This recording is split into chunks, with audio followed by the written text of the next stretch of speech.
নমস্কার। বাঙালির 12 মাসে 13 পার্বণ এমন প্রবাদ আছে, কিন্তু এই বাঙালির 13 পার্বণের অন্যতম পার্বণ হচ্ছে জামাই ষষ্ঠী। আজকে এই জামাই ষষ্ঠী নিয়ে কথা বলবো আপনাদের সঙ্গে। জামাই ষষ্ঠী কেন, জামাই ষষ্ঠী কিভাবে, জামাই ষষ্ঠী আসলে কি, কিসের দিন, পুজো পার্বণ নাকি আমোদ প্রমোদ, খাওয়া দাওয়া, এসব নিয়ে আলোচনা হবে। জানতে চাইলে ভিডিওটার সঙ্গে শেষ পর্যন্ত সঙ্গে থাকুন। দেখুন, বাঙালি মানেই জীবন কাটে আমোদ প্রমোদে, সকলে জানেন।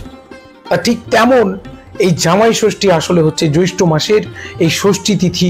বাংলাদেশে মেয়েরা, বঙ্গদেশে মেয়েরা এই ষষ্ঠী বেশি পালন করেন। মূল ষষ্ঠী, শীতল ষষ্ঠী, এরকম অনেক ষষ্ঠীর নাম আপনারা শুনেছেন, লোটন ষষ্ঠী। এই জামাই ষষ্ঠীর আসল নাম হচ্ছে অরণ্য ষষ্ঠী। কেন ষষ্ঠীর পুজো করা হয়? জামাই ষষ্ঠী সকলে করেন, কিন্তু জানেন কি ব্রতগুলোর ব্রত কথা না শুনলে সম্পূর্ণ হয় না জামাই ষষ্ঠী। কি সেই ব্রত কথা? এক বাড়িতে 2 বউ ছিল, আর সেই বউয়ের এক ছোট বউ ছিল অত্যন্ত কুটিল। সে রান্না করার পর ভালো ভালো খাবারগুলো নিজে খেয়ে নিত, আর সকলে যখন জিজ্ঞাসা করতো যে খাবারগুলো কি হলো, সে তখন বলতো বিড়ালে খেয়ে গেছে।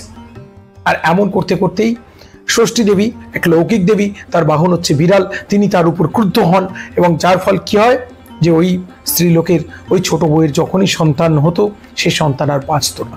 এমন করতে করতে ছোট বউয়ের মনে দুঃখ হলো। সে ভাবলো যে আমি আর এই জীবন রাখবো না।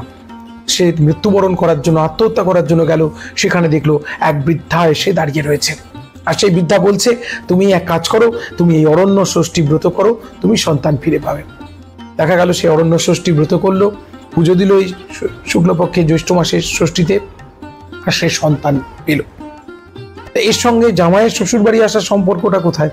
যারা খুঁজবেন তাদের জন্য উত্তরটা হচ্ছে, সে তৎকালীন যুগে, যে যুগে বাল্য বিবাহ ছিল, গৌরীদান ছিল, যে যুগে বিধবাদের অগ্নি সংযোগ করে মেরে ফেলা হতো, সেই যুগে একটা নিয়ম ছিল যে মেয়েরা বিয়ের পর বাপের বাড়ি আসতে পারবে না যতক্ষণ না তার সন্তান হচ্ছে। সন্তানের পর সন্তান স্বামী সহ বাপের বাড়ি আসতে পারবে। ঠিক তেমন করেই তখন দেখা গেল যে সেই বাড়ির ছোট বউ, সে সন্তান সহ স্বামী সহ বাপের বাড়িতে এসেছিল। তাই মনে করা হয় যে মা কি করেন, শাশুড়ি মা তার মেয়ে যাতে সন্তানবতী হয়, তার জামাই এবং তাদের সন্তানের মঙ্গল কামনায় এই ষষ্ঠীর উদ্দেশ্যে পুজো দেন। এটাই হচ্ছে জামাই ষষ্ঠীর মূল তত্ত্বকথা।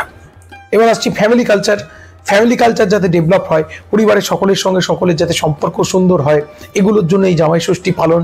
জামাইকে উপলক্ষ করে পরিবারের সকলে মিলে মিলিত হওয়া, সকলের সঙ্গে সকলের সৌভাতৃত্বের বন্ধন, এগুলোই হচ্ছে জামাই ষষ্ঠীর মূল জায়গা। এবার আসি জামাই ষষ্ঠীর খাওয়া দাওয়া।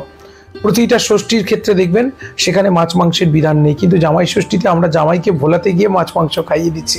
এটা কিন্তু সম্পূর্ণ শাস্ত্রবিরুদ্ধ। আচ্ছা, এরপরের কথায় আসি। জামাই ষষ্ঠী পালনের ক্ষেত্রে দেনা পাওনার সম্পর্ক, জামাইকে উপঢৌকন দেওয়া, সে যুগেও ছিল, এই যুগেও আছে।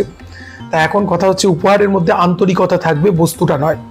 খাওয়ানোর মধ্যে ভালোবাসা থাকবে, সেটা বাদ দিয়ে যত রাজভোজি খাওয়ান না কেন, সেটা কিন্তু গ্রহণযোগ্য নয়।